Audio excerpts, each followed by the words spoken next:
I believe that Rainbow Chefs Academy has an opportunity in the market to really provide an innovative educational experience when it comes to nutritional education. Beyond the fact that it's an extremely data-driven business, meaning that they can in real time track which tools in the Rainbow Chefs Academy ecosystem are being successfully utilized by children, I think that the team is always forward thinking in terms of what they're going to roll out next.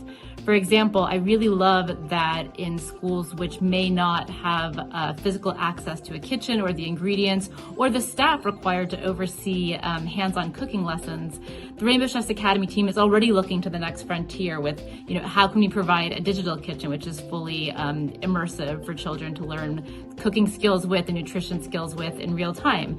How can we make sure that everybody gets a chance? And I love that idea because I think that if we're going to really tackle things like childhood obesity and childhood diabetes onset, that we need to be ensuring that across all socioeconomic, geographic, areas, kids have access to this program. Rainbow Chefs Academy is really important. It's really cutting edge, and it's a team that really, really cares. So I think that there's an enormous opportunity for it to have real impact.